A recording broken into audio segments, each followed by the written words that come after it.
All right, ladies and gentlemen, welcome back to the Steve Malzberg Show. You know, I happened to tune into Charlie Rose last night on PBS, and I saw he was at the Clinton Global Initiative.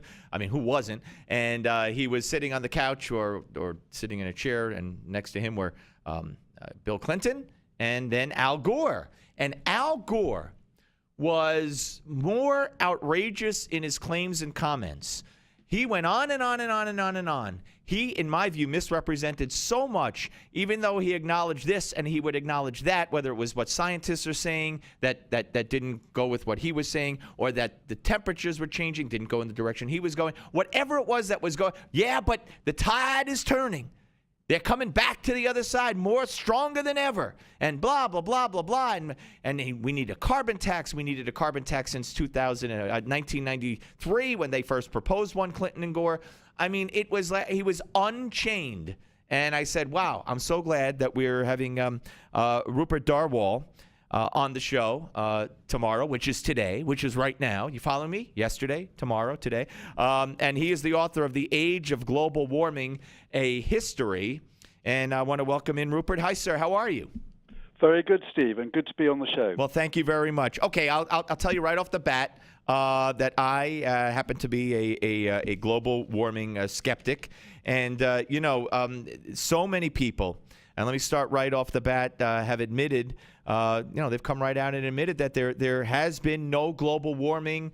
Some say for the past 5 years. I have some statistics here that say, since 1998, the global temperature rise, if you will, has gone either in the other direction or has basically been stifled. We have a report coming out from the United Nations, the IPCC report, which is coming out, I guess, later this week or early next week, which, the quandary that they're in is how do they address the fact that there really hasn't been any global warming, human-caused or otherwise, since the late 90s.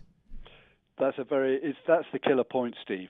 We've got the IPCC we're told is going to express 95% confidence in something that hasn't happened in 15 years.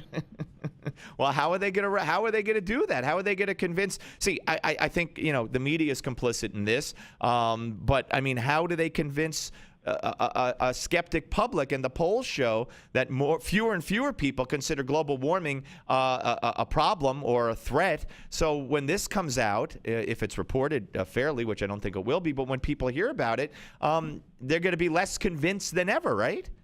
I think that's absolutely true, and the IPCC has got a terrific PR problem because they're really trapped by their own past statements and over-certainty, overconfidence in global warming, and nature hasn't been obedient. Yeah, no, well, absolutely, and your background is in global warming, and your writings, and you have an economic background, et cetera. Economists and all they've all basically said that that global warming hasn't been a problem for so many years. So how does this industry? In your book, The Age of Global Warming, A History, before we get back to the beginning and something very interesting you said about Obama raising the seas and how it might have been Ronald Reagan, I want to get to that aspect of it. But how did we get to this point where, as late as last night, Al Gore and Bill Clinton, and last week when he announced the coal regulations, Barack Obama are all still sounding the alarm, just ignoring the facts that you and I just discussed? I think with Bill Clinton, he was a master at political symbolism. And when he was president, he put, particularly in the first term, after Al Gore's BTU tax was lost in the Senate, Bill Clinton heaved a great sigh of relief, and he kept his focus on the economy, which is why he got re-elected.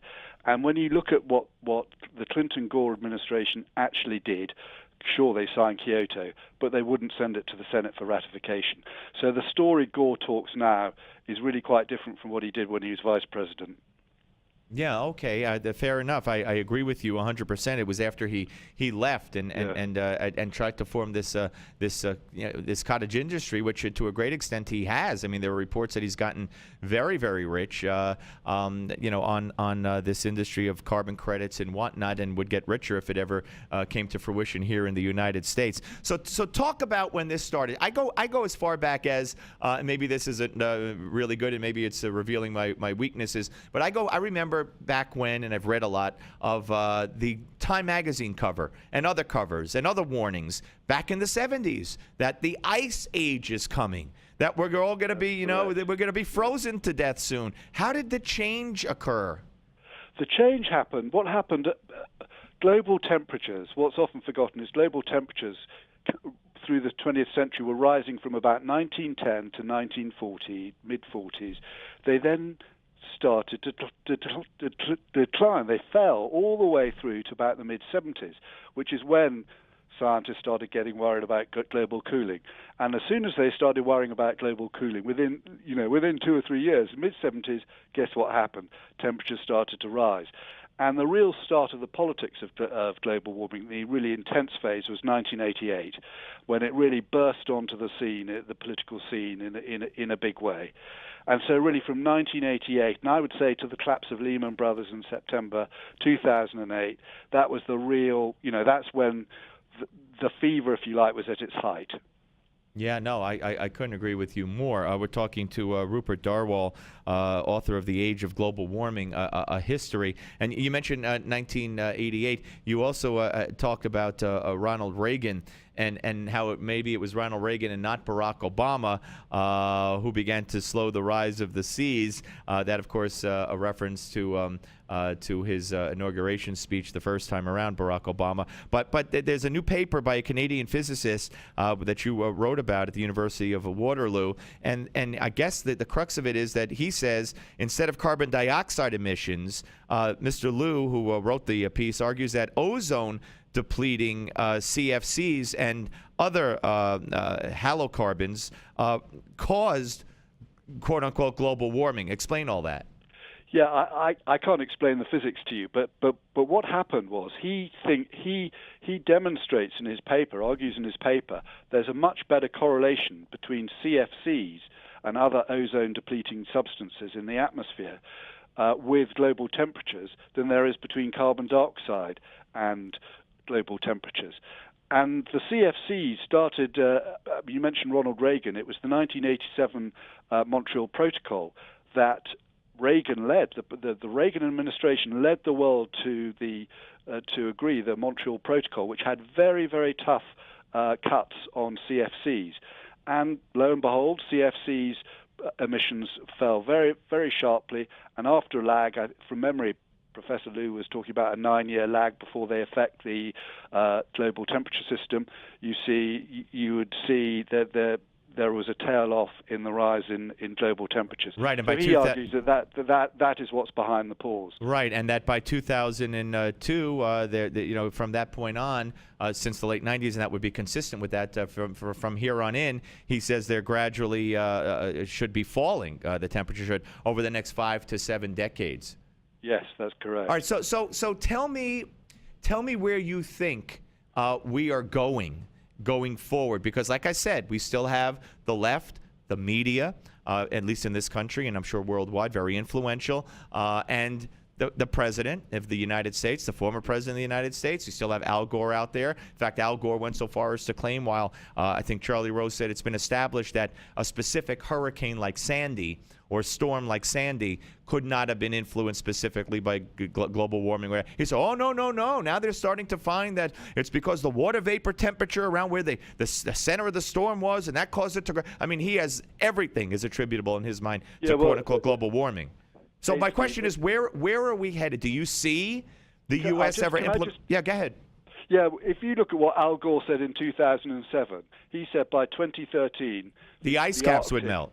Yeah, the Arctic would be free of ice. So, we just need to treat Al Gore's views on science. And by the way, we just increased, I think, in that region, 40 to 60% came back. So, it's going in the opposite way from Al Gore. But I bring him up because He's out there. He gets the media coverage. I'm not bringing him up as an authority. I remember, I think in England, if a class showed his movie Inconvenient Truth, wasn't there a law passed or some such that the professor had to point out, I think, up to 13 or 17 inconsistencies?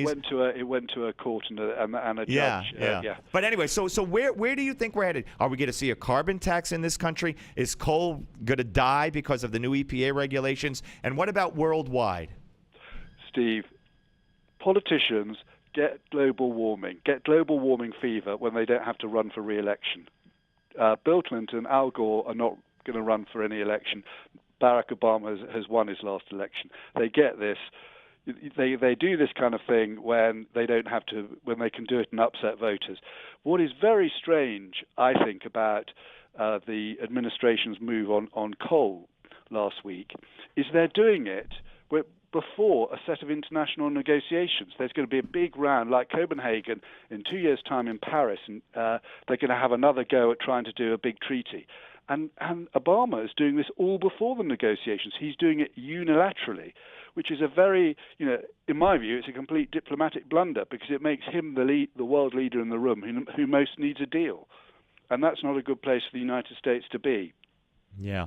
All right. So if my son goes when I get home, he's 13, and he's politically influenced by me and other things that he sees, and he says to me, "So the global warming guy you had on. So is there global warming?" How would I answer him in a succinct manner?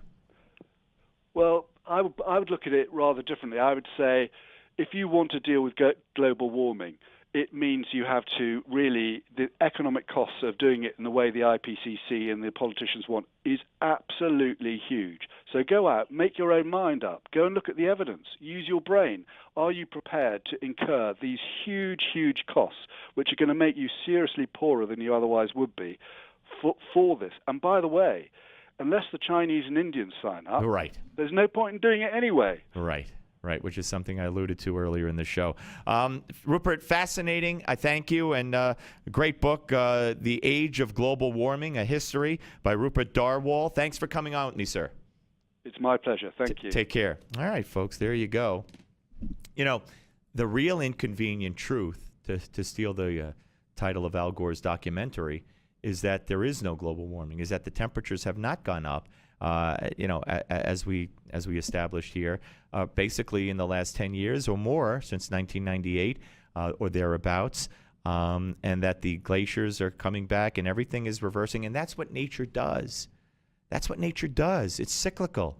To think that we have such a direct or can affect the course of how the weather is going to go and how, and Al Gore specifically referred to it. He made sure they called it Superstorm Sandy. Superstorm. It wasn't even a hurricane when it hit the coast of New Jersey and hit New York. It wasn't even a hurricane. It was a superstorm. So he's got to call it that because it was a tropical storm at that point. And that wouldn't sound too devastating. So was it a terrible storm? Yes.